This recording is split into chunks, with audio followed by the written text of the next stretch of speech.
오늘은 마태복음 13장 24절에서 35절 말씀을 함께 나누겠습니다. 마태복음 13장은 천국장이라고 합니다. 천국에 대해서 여러 가지 비유를 예수님께서 들고 있습니다. 천국이 가장 좋은 것이죠. 사람들은 이 땅에서 눈물과 고통의 삶을 살아갑니다. 그래서 이 땅에서 희노애락, 그 슬픔, 고통, 이런 것들을 다 참고 견디면은 저 천국에 가서 보상받는다, 이렇게 생각을 하는 것입니다. 이 땅에서는 힘들지만은 예수 믿으면은 구원을 얻고 천국 가니까, 그래서 이 땅에서 슬픔과 눈물, 아픔의 삶을 참고 견디자, 그래서 천국 가서 다 보상받자, 이렇게 생각을 하는 것이지요. 그래서 가장 좋은 곳을 천국이라고 생각을 하는데요. 그러나 성경에서 말씀하는 천국은 이 세상의 그 천국의 개념하고는 다른 것입니다.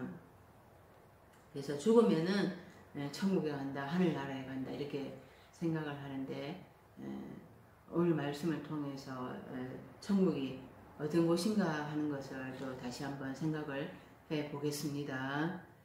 24절, 예수께서 그들 앞에 또 비유를 들어 이르시되 천국은 좋은 씨를 제 밭에 뿌린 사람과 같으니, 비유를 들어 이렇게 할 때 알로스, 파라볼레 이렇게 쓰고 있는데요. 유사한 비유라는 뜻입니다. 비유를 드는데 유사한 비유를 예수님이 말씀하신다, 이렇게 원어에 되어 있습니다. 예수님이 오셔서 복음서를 통해서 말씀을 전해주시는데요. 예수님은 구약의 말씀들을 다 해설해 주시는 것입니다. 구약의 말씀도 다 비유의 말씀이거든요. 그러니까 영의 눈으로 깨닫지 못하면은 다 감추어져 있는 말씀인 것입니다.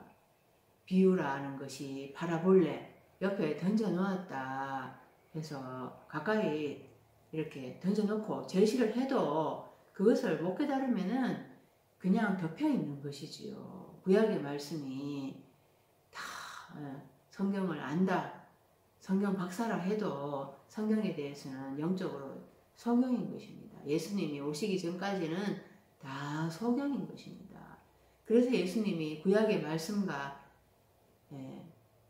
구약의 말씀을 이제 해설해 주시기 위해서 유사한 비유를 든다고 합니다. 그러니까 무리들, 그 해변가에 서서 예수님의 말씀을 들은 무리들, 그 사람들은 다섯째 날의 성도들입니다. 그 다섯째 날에서 빠져나오지 않으면, 여섯째 날로 건너오지 않으면 예수님의 비유의 말씀, 그 해설해 주시는 말씀을 들을 수가 없습니다. 그래서 예수님은 그냥 무리로 남아있는 자들에게는 해설해 주시지 않습니다. 제자들이 와서 어찌하여서 저들에게는 비유로 말씀하시니까, 씨 뿌리는 비유가 무슨 뜻입니까? 이렇게 물었잖아요. 그렇게 했을 때 예수님께서 그들에게 해설해 주셨어요. 그래서 제자가 되어야지, 예수님의 제자가 되어야지 예수님의 해설의 말씀을 들을 수가 있게 됩니다. 예수님은 구약의 말씀과 비슷한 비유를 말씀해 주시면서 제자들에게 해설해 주시는 것입니다. 그것이 바로 유사한 비유를 말씀하시는 이유입니다. 천국이 헬라어 원어로 하면은 하늘 삶의 나라가 돼서 바실레이아 나라이고요. 하늘은 우라노스입니다. 그래서 하늘이 복수로 쓰여 있거든요. 우라노스가 복수인데요. 바실레이아는 단수예요. 하늘, 이 우라노스가 구약에서는 샤마임이라고 해서 쌍수입니다. 두 개라는 뜻이죠. 쌍수, 두 개는 인식하다라는 뜻이 있습니다. 샤마임이 이름이 두 개라는 뜻입니다. 그래서 가짜 하늘, 진짜 하늘, 두 개의 이름이 있다라는 것입니다. 그 두 개를 내가 가지고 있다라는 것을, 내가 두 개의 하늘을 가지고 있다라는 것을 인식을 해야 한다라는 것이죠. 근데 다섯째 날까지는 이 두 개의 하늘을 섬기고 있다. 진짜 하나님도 섬기지만 가짜 하나님도 섬기고 있는 것을 인식을 하지 못하는 것입니다. 그래서 한 나라라고 하니까 나라, 하늘에 그 두 개의 하늘을 두 개의 하늘의 통치를 받고 있다 이런 뜻인 것이죠. 두 개의 하늘의 통치를 받고 있는 그 사람이 바로 하늘 삶의 나라 이렇게 되는 것입니다.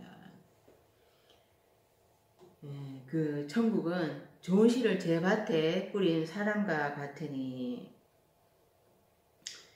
밭이라고 했는데요. 밭은 개간한 거잖아요. 거기에다가 곡식을 이렇게 곡식의 씨앗을 심습니다. 먼저 땅을 개간을 해야 되죠.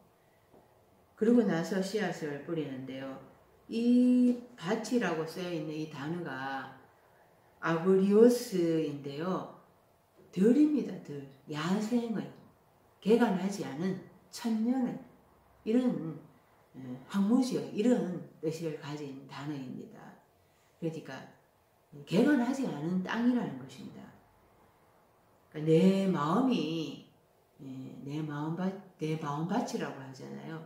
그런데 이 지금 덜이라고 해서 아그리오스는 개간하지 않은 마음밭, 그러니까 본성이 남아있는 그런 마음밭이라는 거죠. 거기에다 하나님의 말씀의 씨를 뿌려서 마음밭을 개간을 해가야 한다는 것입니다. 이 히브리어에서는 이 덜이 사대라는 단어인데요.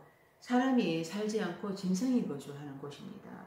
그러니까 내가 본성으로 머물러 있으면은 내 마음밭을 말씀으로 개간하지 않으면은 내 마음밭은 본성이 남아있는 짐승, 야수와 같은 곳이라는 것입니다. 호세아 13장 8절에 내가 새끼 잃은 곰같이 그들을 만나 그의 염통 꼬풀을 찍고 거기서 암사자같이 그들을 삼키리라. 들짐승이 그들을 찢으리라. 암사자, 새끼 잃은 곰, 들짐승, 새끼 잃은 곰이 찢고 암사자가 삼키고 들짐승이 찢고 이런 것들이 전부 다 내가 나의 본성이 남아있으면은 짐승, 사나운 맹수, 야수와 같다라는 거예요. 그래서 남들을 말로 공격해서 상처 주고 마음을 찢고 한다라는 것이죠. 그렇게 되면 결국에는 나도 상처를 입게 되는 거잖아요. 남한테 말로 상처 주면 그것이 다 나한테 다 하설로 되돌아옵니다. 욥기 6장 5절에 들나귀가 풀이 있으면 어찌 울겠으면 소가 꼴이 있으면 어찌 울겠느냐. 들나귀 광야에 사는데 아주 자유분방하고 아주 그냥 욕정이 아주 셉니다. 그런 내 마음밭을 들나귀로 표현을 한 것이죠. 비유를 한 것입니다.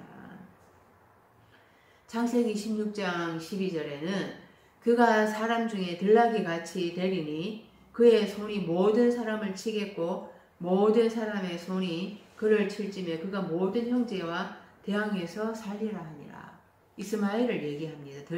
이스마엘이 들나귀 같다라는 거예요.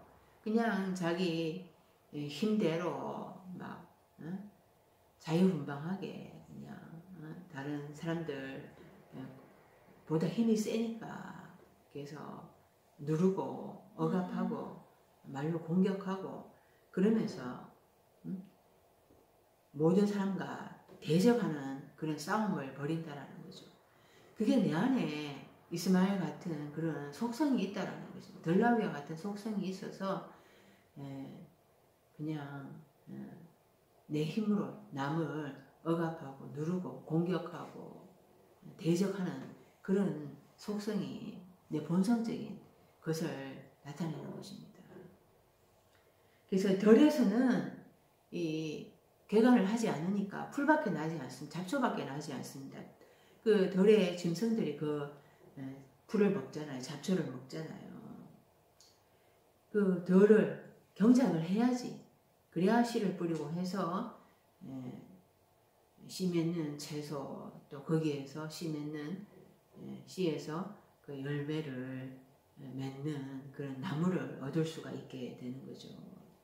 창세기 2장 5절에 여호와 하나님이 땅에 비를 내리지 아니하셨고 땅을 갈 사람도 없었으므로 들에는 초목이 아직 없었고 밭에는 채소가 나지 아니하였으며, 이 들, 밭 이렇게 따로 구분을 해서 우리말로는 번역을 했잖아요.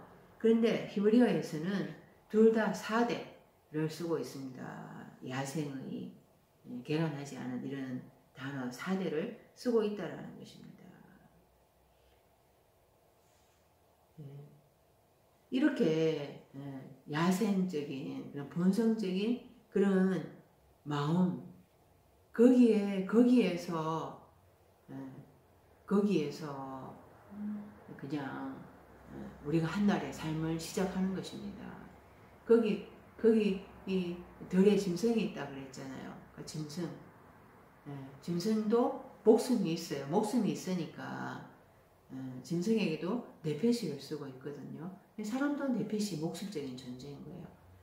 숨이 붙어 있으니까 목숨으로 살아가는 거죠. 그 첫 아담이 개간하지 않은 그 땅, 그 땅에 그 흙으로 사람을 지으시고 생기를 그 코에 불어넣으시니 사람이 생명이 되니라. 땅에 그 개간하지 않은 그 땅에 먼지와 같은 존재라는 것입니다. 먼지와 같은 그것으로 사람 아담을 지으셨대요. 거기에서 네페시를 불어넣으니까 하나님이 이제 숨을 불어넣으니까 하나님의 네샤마를 불어넣으니까 사람이 네페시 목숨적인 존재가 되었다, 이렇게 되는 거거든요. 그래서 처음에 이 첫 아담은 아주 먼지와 같은 그런 존재라는 거예요. 목숨적인 존재로 아직 개간하지 않아서 땅이 개간되지 않았기 때문에 아주 그냥 본성적인 야수와 같은 짐승적인 그런 짐승과 같은 존재다. 거기에서부터 우리 인생이 시작된다라는 것입니다. 그러니까 창세기 3장에 그 뱀이 선악과를 먹으면은 하나님 같이 되리라 하는 그 말의 미혹을 받아가지고 하와가 먼저 먹잖아요. 그리고 또 자기와 함께한 아담에게도 주어서 아담도 먹습니다. 그러니까 아담과 하와가 내 속에 있는 속성을 이야기하는 거거든요. 아담, 하와. 아담이 영적으로 무지한 상태였잖아요. 그런데 거기에 이제 하와가 변질될 수밖에 없어요. 그래서 자기가 그냥 좋고 나쁨의 경험에, 이 세상의 경험적인 것으로 그냥 하나님의 말씀을 대하는 것입니다. 그러니까 말씀이 변질이 된 거죠. 마태복음 13장 44절에 천국은 마치 밭에 감추인 보화와 같으니 사람이 이를 발견한 후 숨겨두고 기뻐하며 돌아가서 자기의 소유를 다 팔아 그 밭을 사느니라. 천국이 밭에 감추인 보화와 같대요. 이 하늘 삶의 나라가 밭, 그 야생의 들에 숨겨져 있는 보물이라는 것입니다. 그것을 내가 내 마음밭이 그 야생의 덜이지만은 이거를 개간하고 이거를 하나님의 말씀으로 채워서 말씀이 가득 채워지면은 내가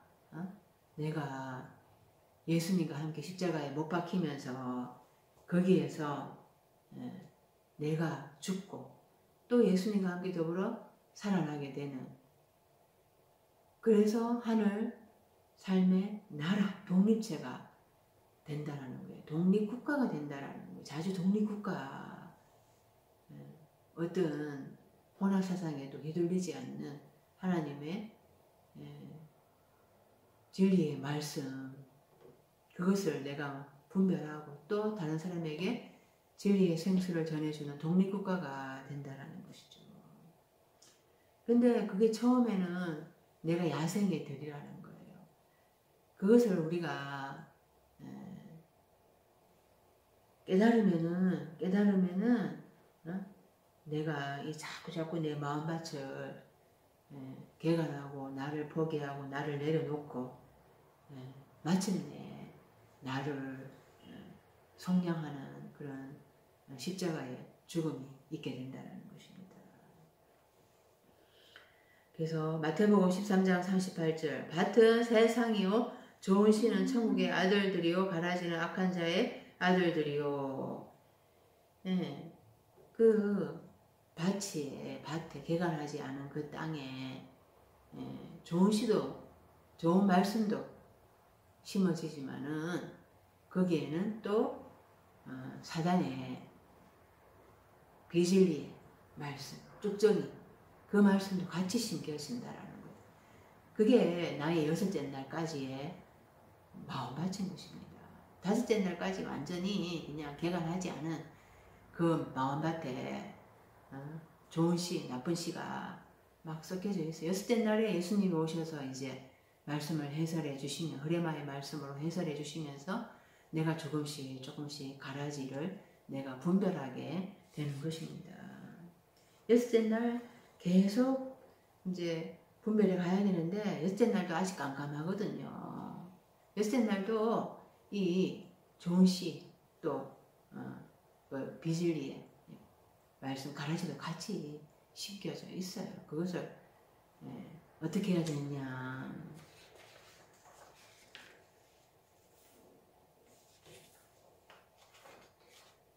25절에 사람들이 잘 때 그 원수가 와서 곡식 가운데 가라지를 덧뿌리고 갔더니 그 내 안에 비진리의 말씀이 왜 심겨져 있는가. 그 밭이 야생에 개간하지 않은 무지한 마음밭이라고 했습니다. 그래서 영적 무지의 상태에서 잠을 자고 있다라는 거예요. 5째 날까지는. 잠을 자다라는 게 헬라어로 카두도입니다. 카두도.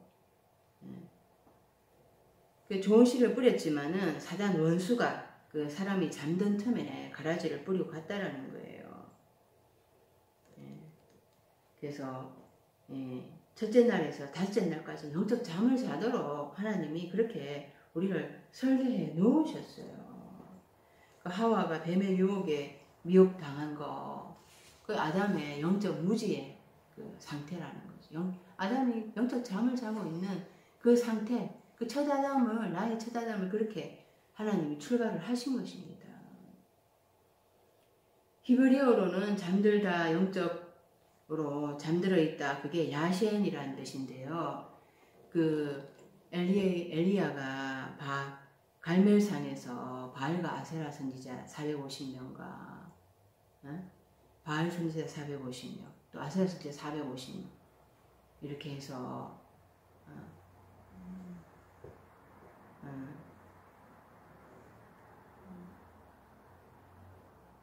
그 이제 누가 참된 신인가 하는 것을 대결을 벌입니다. 그러면서 그가 잠이 들어서 깨워야 할 것인지, 바알과 아세라 선지자가 아무리 불을 내려주셔서 해도 그 신이 아무 소식이 없는 거예요. 그래서 엘리야가 조롱조롱 그가 잠이 들었는지 그를 깨워야 할 것인지, 이런 영적 잠을 우리가 5째 날까지 자고 있다는 거예요. 그 사망의 잠이죠. 그래서 마태복음 1장에 마리아가 잉태를 합니다. 그 잉태를 하는데 마리아라는 뜻이 마라, 쓰다라는 단어이거든요. 그 쓰다, 마리아가 모반자인 거예요. 모반자. 그 이때까지 자기 안에서 일어나는 그런 영적 사망의 잠에서 모반을 한 거죠. 그래서 드디어 그리스도 기름 부음 받은 자 예수를 잉태한 것입니다. 마리아가. 그런데 이 약혼 찾는 요셉은 그 마리아가 잉태했다는 걸 듣고 마리아와 헤어지려고 합니다. 근데 꿈에 나타났잖아요. 네 아내 마리아를 데리고 오라. 그럼 성령으로 잉태된 것이다. 그래서 요셉이 마리아를 데리고 옵니다. 그 요셉이 잠에서 깨어 일어나서 주의 사자의 분부대로 행하여 그 아내를 데려왔다고 하거든요.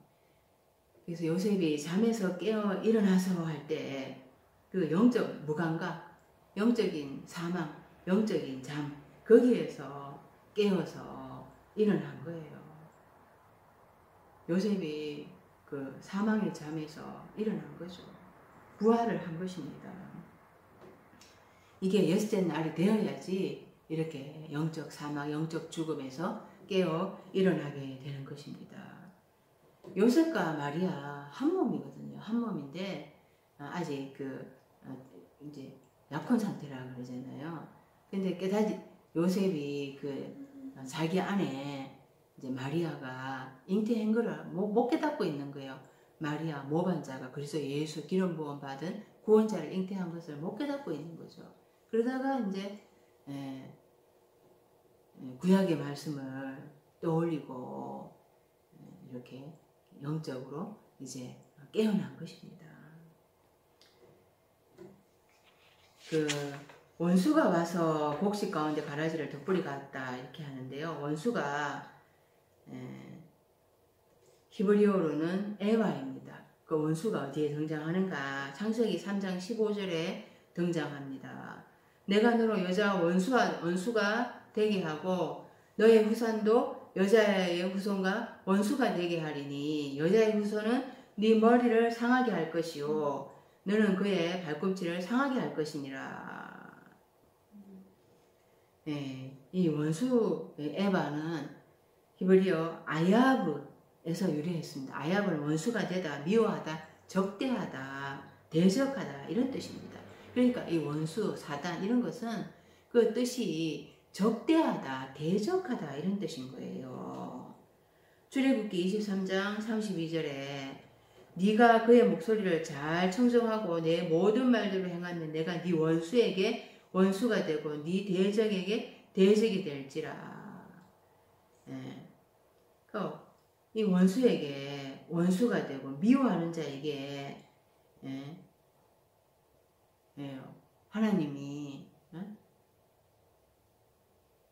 대적해 준다고 이렇게 얘기를 하거든요. 그러니까 내가 내 안에 하나님을 대적하는 게 있는 거예요. 내 안에 하나님을 대적하는 거. 그게 바로 사단이고 원수이고. 그래서 내가 내 안에 대적하는 거. 이게 하나님을 대적하고 있구나. 이거를 깨달으면은 내가 하나님을 대적하는 거 깨달으면 이거를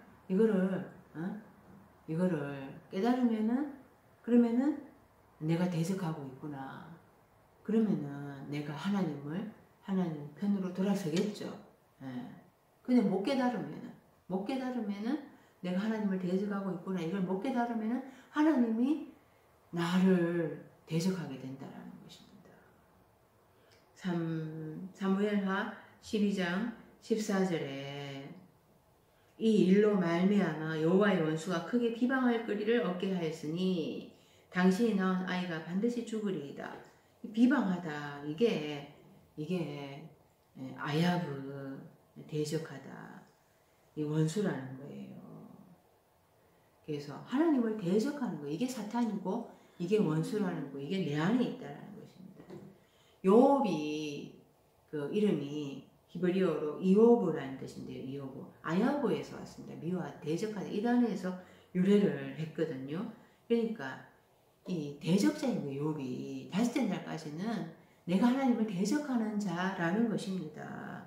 하나님을 대적하고 미워하는 거, 이것이 바로 욥이라는 그 이름으로 비유를 한 것이죠. 그게 내 안에 있다라는 것이죠. 그것이 다 부서지고 다 멸망해야 된다라는 것입니다.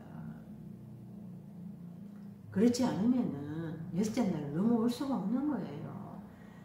욥이 자기가 순전하고 하나님 앞에 순전하고 하나님 앞에 의인이다 이렇게 생각을 하고 있었잖아요. 그러니까 내가 다섯째 날까지 내가 하나님을 대적하고 있는 줄 모르는 거예요.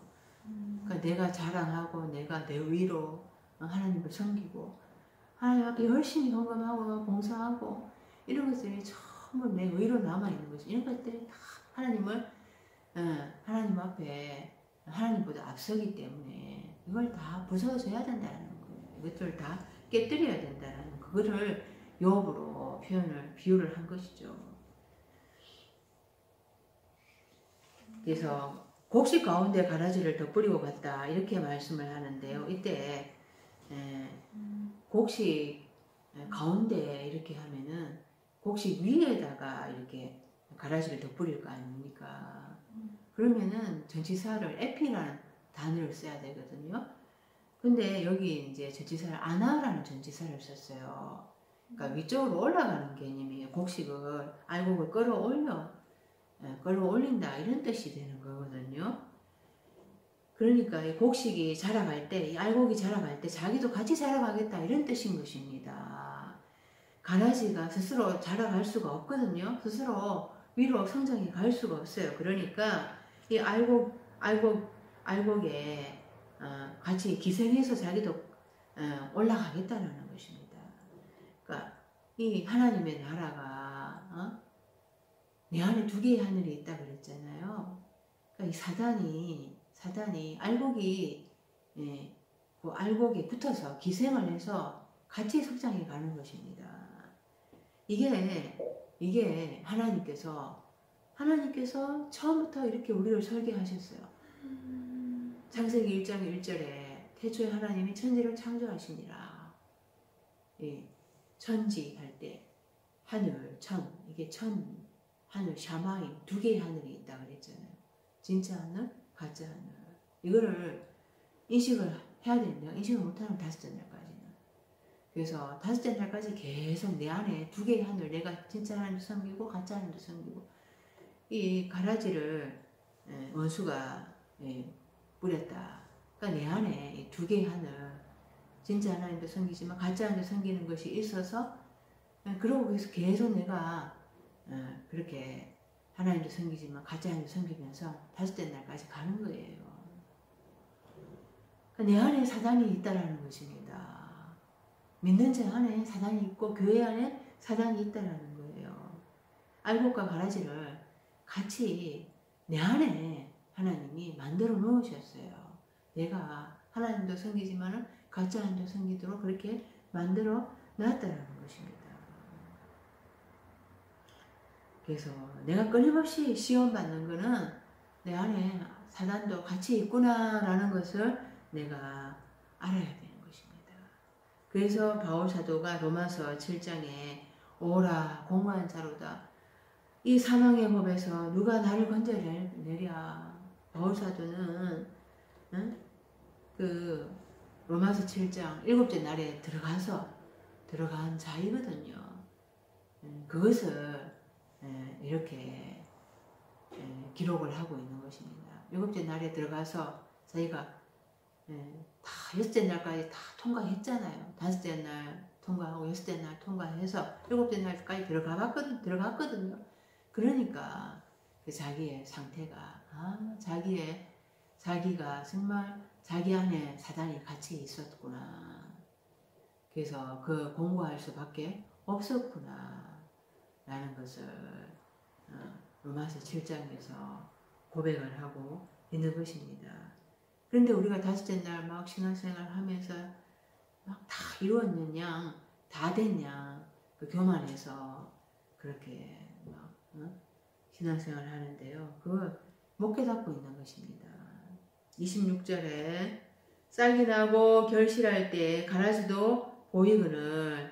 그러니까 여섯째 날에 들어서야지 예, 그 가라지가 비로소 드러나는 거예요. 가라지가 헬라어로 지자니온인데요. 쭉정이입니다. 쭉정이. 그 히브리어로는 모초입니다. 이 욥기 21장 18절에 그들이 바람 앞에 건불같이 폭풍이 날려가는 겨같이 되었도다. 시편 1절 4절에도 악인들은 그렇지 아니하며 오직 바람에 나는 겨와 같도다. 그러니까 사상의 바람에 다 날려간다. 그러니까 다섯째 날까지는 사상의 바람에 날려가는 겨와 같다. 이렇게 말씀을 하는 것입니다. 이 다섯째 날까지는 가라지가 있는 게 있는지 없는지 안 보여요. 그러니까 예수 그리스도가 이제 탄생을 하고 예수님이 이제 사역을 시작하면서 그때 이제 가라지가 드러나게 되는 거거든요. 그러니까 귀신이 드러나는 거예요. 더러운 영이 드러나게 되는 거예요.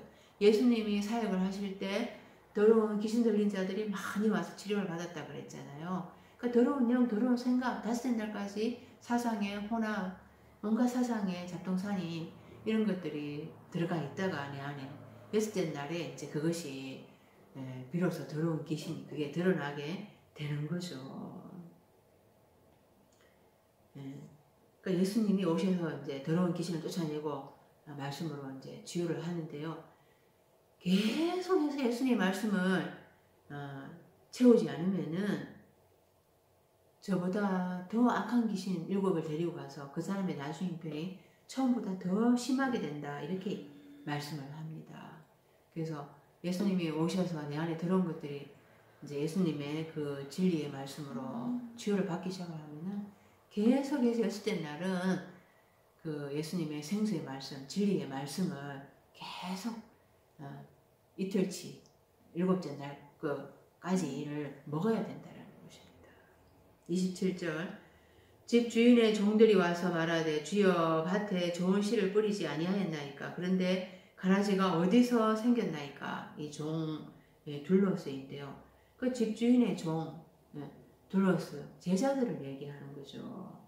그러니까 제자들이 어디서부터 이 가라지가 생겼으니까 영적 무지 상태인 것입니다. 자기 안에 가라지 사탄이 있다는 것을 인식을 못하는 거죠. 빛과 어둠을 구별하지 못합니다. 여섯째 날 말미에 예수님 십자가에 돌아가실 때 그때 이제 내가 같이 죽으면 3박 4일 3박 3일 3일 낮 3일 밤 그 낮 밤 빛과 어둠 이것이 강화가 되면서 삶이 강화하다 이런 뜻이 있잖아요.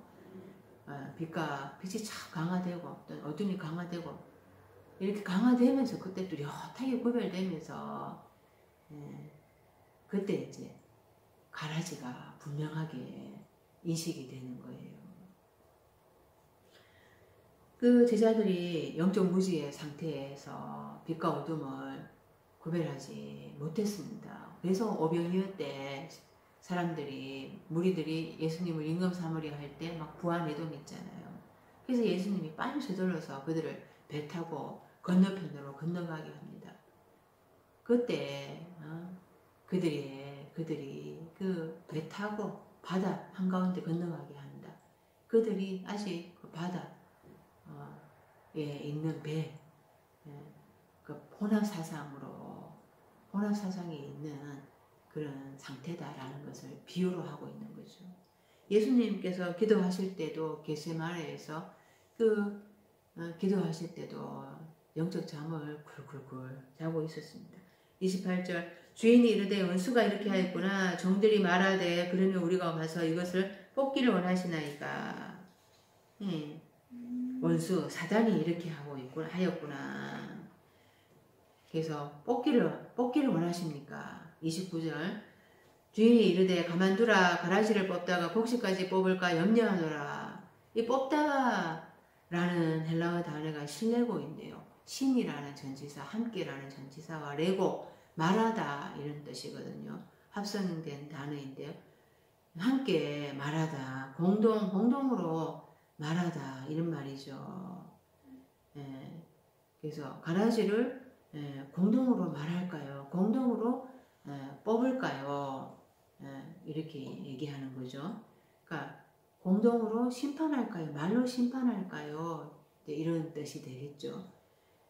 뽑다라는 히브리어 단어가 나타시인데요. 뽑다, 건절하다 이런 뜻입니다. 그 이스라엘에 대해서 하나님께서는 그 이스라엘이 순종하지 않으면은 그들을 뽑으리라 이렇게 말씀을 하셨어요. 그들을 뽑아내겠다. 어떻게 뽑아내는 것입니까? 말로 심판하는 거죠. 뽑는 것이. 그런데 또 이스라엘을 괴롭히는 이웃들, 그들도 그렇게 온갖 우상을 섬기는 제약으로 인해서 그들도 뽑고 멸망시키겠다 이렇게 하나님 말씀하셨어요. 그런데 그 이스라엘이 더 이상 하나님 앞에 우상 숭배하지 아니하면은 그들을 더 이상 뽑지 않을 거다. 그 이스라엘 들어서 열국들 주변의 열국들을 뽑게 할 것이다 이렇게 말씀을 하셨거든요. 그러니까 이 말씀으로 그 입에서 나가는 그 말씀으로 심판한다라는 이런 뜻을 가지고 있는 것입니다. 그래서 근데 그만둬라 아니다. 이 가라지 뽑다가 가라지를 심판하려다가 알고까지 같이 심판하겠다. 비슷해 보이니까 별 구별이 잘 안 되는 거예요. 그거 같이 이렇게 있는데 교회 안에 알곡과 가라지가 같이 있습니다. 내 안에 알곡과 가라지 같이 있는 거예요. 내가 하나님을 섬기지만 내가 하나님을 잘 섬기는 것 같지만은 비슷해 보여요. 그러니까 내가 내 삶에서 알곡과 가라지가 나도 잘 분별이 안 되잖아요. 다섯째 날까지 영적으로 깜깜하고 여섯째 날도 내 안에 이 알곡 삶인가 내 안에 이 가라지 삶인가 육신적인 삶인가 영적인 삶인가가 잘 구별이 안 되는 거예요. 그거 뽑으려고 하다가 그 알곡까지 다 그냥 다 심판하겠다. 30절에 둘 다 추수 때까지 함께 자라게 두라. 추수 때에 내가 추수꾼들에게 말하기를 가라지를 먼저 거두어 볼사르게 단으로 묶고 곡식을 모아내 곡간에 넣으라 하리라.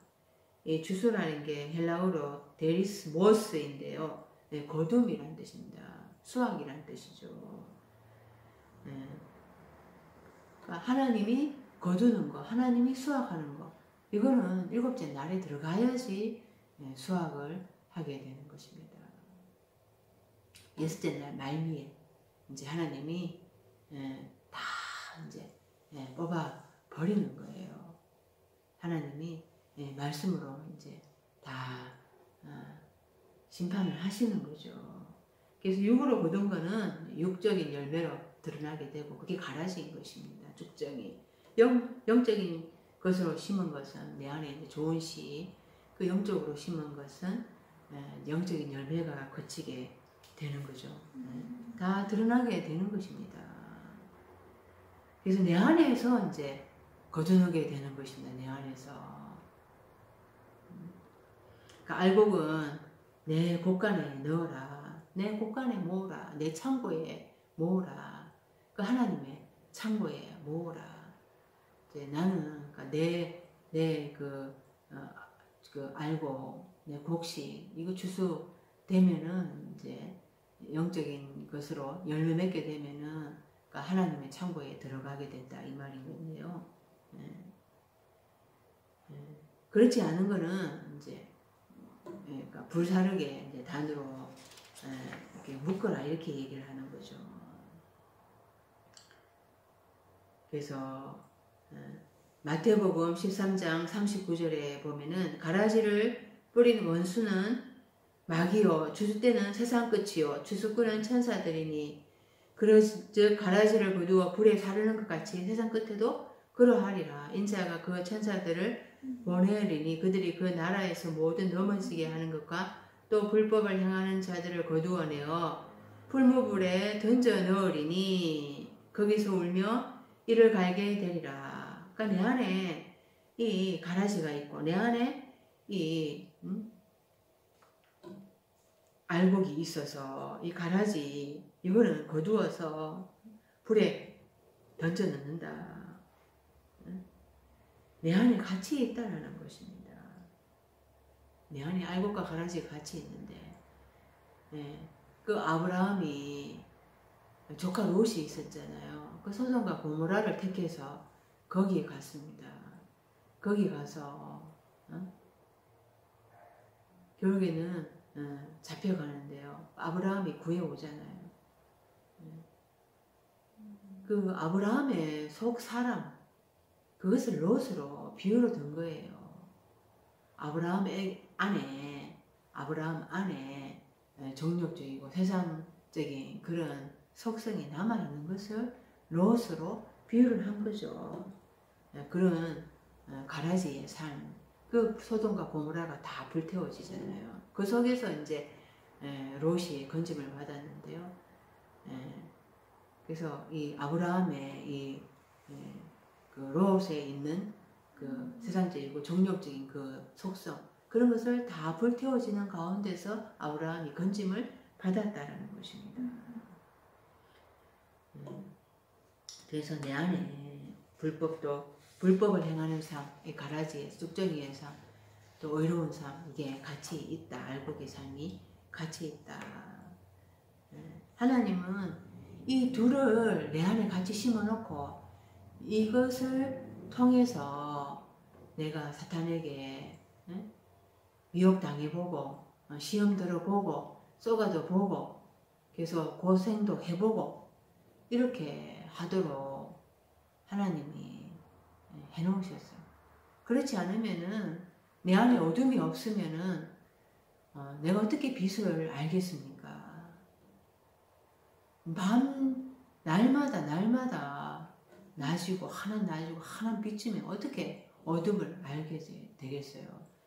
어둠이, 빛과 어둠이 같이 있어야지 그것을 점점 구별해 나가서 마침내 온전한 빛을 내가 선택을 해야 한다는 것입니다.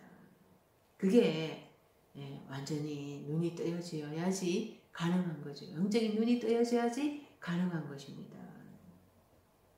31절 또 비유를 들어 이르시되 천국은 마치 사람이 자기 밭에 갖다 심은 겨자씨 하나 같으니, 겨자씨라는 것이 헬라어로 시나피입니다. 마태복음 17장 19절에서 제자들이 그 예수님 앞에 우리는 왜 간질 들린 그 아들을 왜 못 고쳤습니까? 이렇게 이제 예수님께 물었거든요. 그러니까 예수님이 너희 믿음이 적은 까닭이다. 너희에게 믿음이 겨자씨 하늘만큼만 있어도 이 산을 명하여 여기서 저기로 옮겨져라 하면 옮겨질 것이 없다. 너희가 못할 것이 없느니라. 믿음은 지극히 작은 거라는 거예요.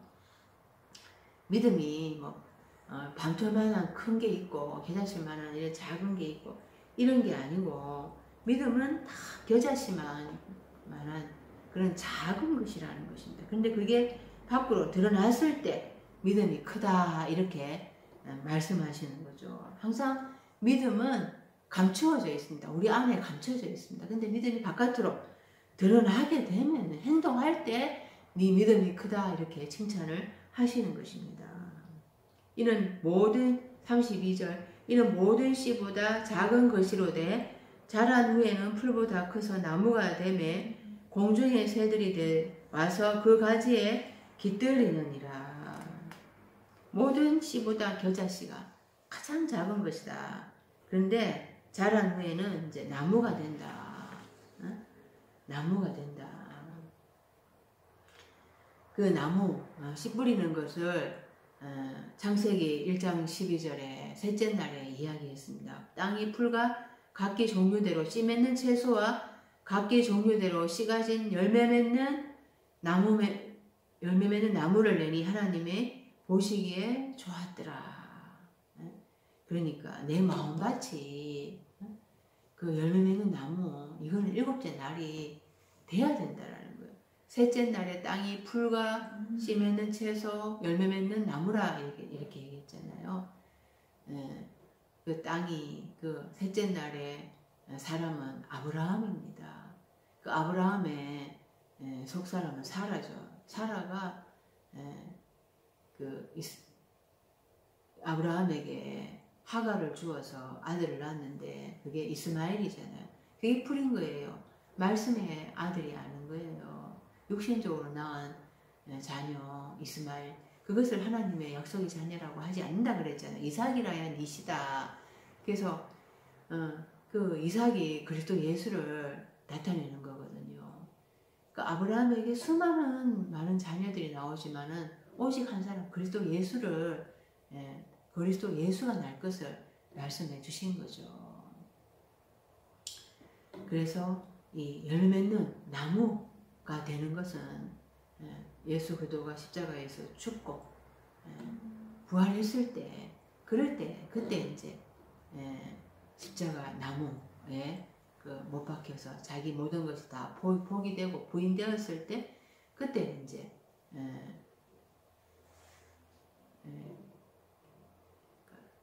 그때 포기되는 그게 이제 나무라고 하는 거죠. 십자가. 그거를 창세기 1장 12절에서 말씀을 하는데 일곱째 날까지 벌써 얘기한 것입니다. 일곱째 날에 들어갔을 때 이제 하늘에 공중의 새들이 가지에 깃들게 된다. 공중의 새가 페테이논입니다. 페테이논, 페토마이 날다 해서 일을 하는데요.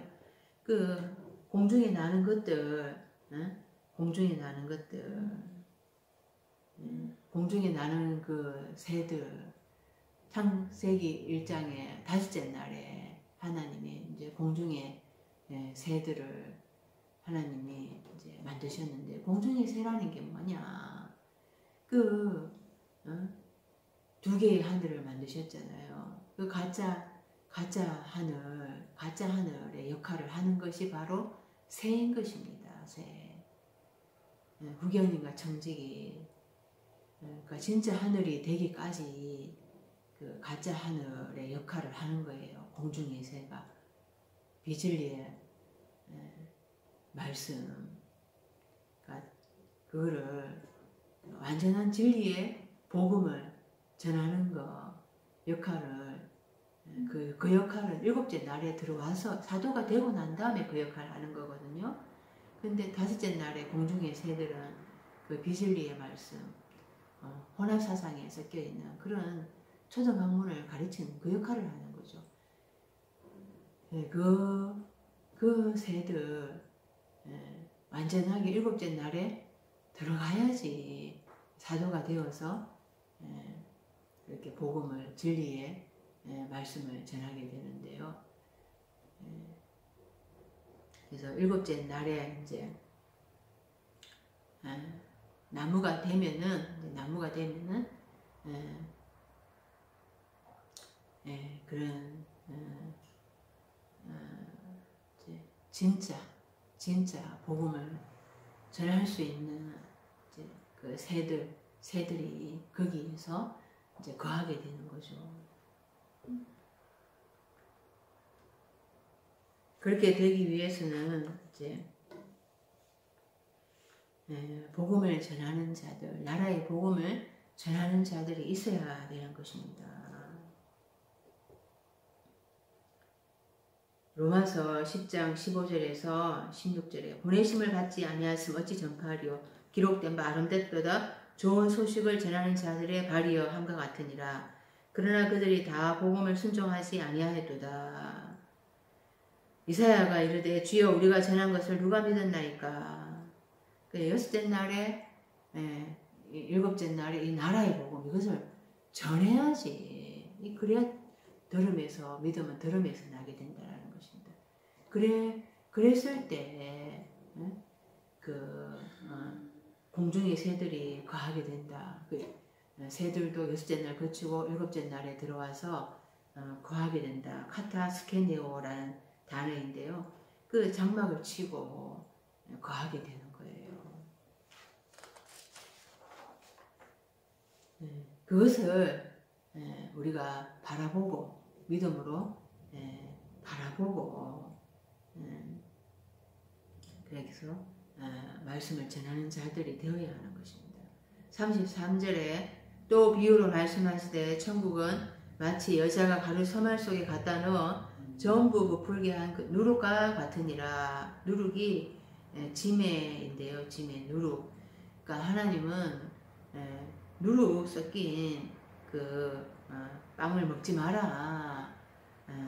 누룩을 제해라. 누룩은 발효되는 거거든요. 부풀게 한 거. 그러니까 세상에 그런 비진리가 같이 그렇게 들어가서 부풀게 한다 이 말이죠. 그것들을 다 제하라 이렇게 말씀을 했어요. 그런데 오늘 말씀에서는 천국은 여자가 마치 여자가 가루 서말소에 갖다 넣어 전부 부풀게 한 누룩과 같다. 하늘참의 나라는 그 부풀게 한 그런 누룩과 같다.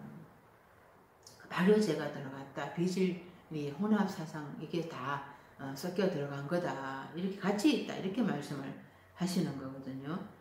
마태복음 16장 11절에 어찌 내 말한 것이 떡에 관함이 아닌 줄을 깨닫지 못하느냐. 오직 바리새인과 사두개인들의 누룩을 주의하라. 바리새인과 서기관들 이런 누룩 섞인 혼합사상 이런 것들을 삼가 조심해라. 이렇게 말씀을 하세요.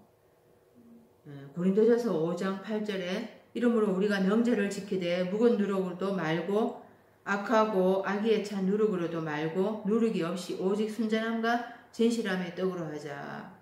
그 누룩 없이 오직 순전함과 진실함의 떡 말씀으로 하자. 이렇게 말씀을 하셨거든요. 그런데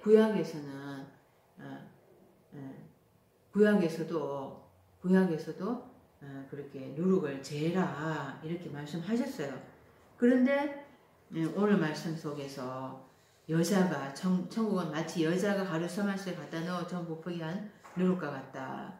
그러니까 이 하늘이 두 개의 하늘이라 그랬잖아요. 하나의 하늘, 단수의 하늘이 되기까지는 내 안에 같이 진짜 하늘이 가짜 하늘이 같이 두 개로 같이 공존하도록 하나님께서 해놓으셨다라는 것입니다.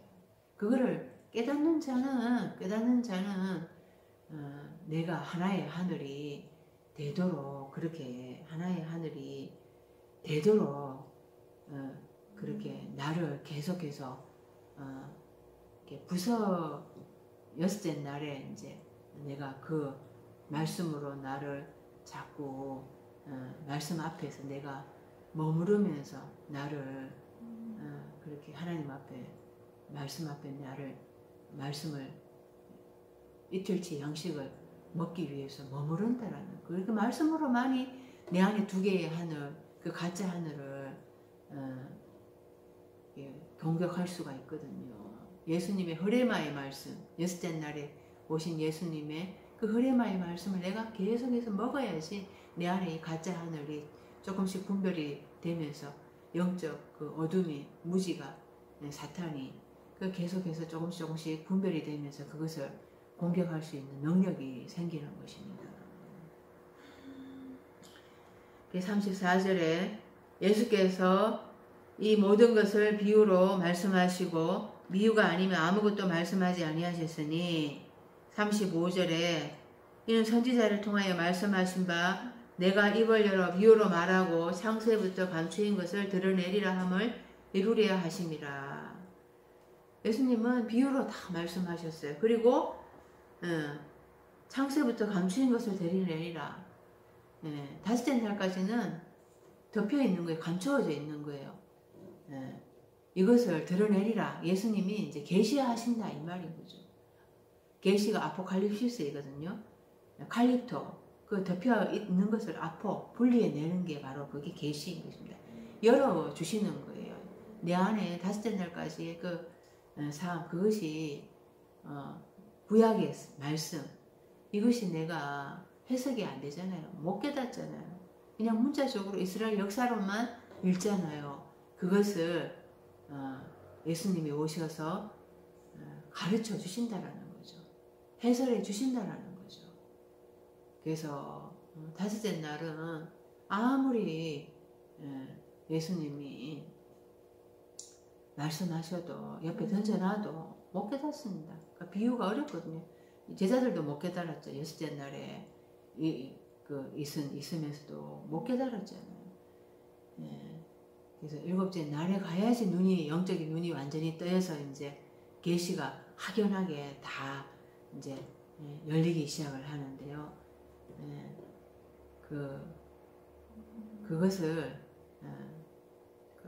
오순절 성령을 이제 받는 게 여섯째 날 통과해 가야지, 일곱째 날에 오순절 성령을 받게 되는 거예요.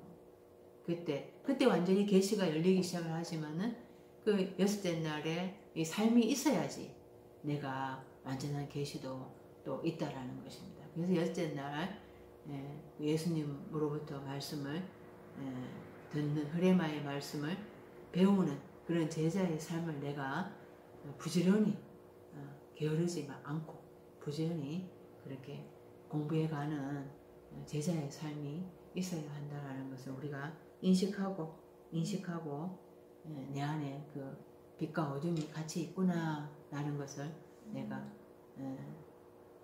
생각을 하면서 그렇게 말씀을 공부해 가야 되겠습니다. 기도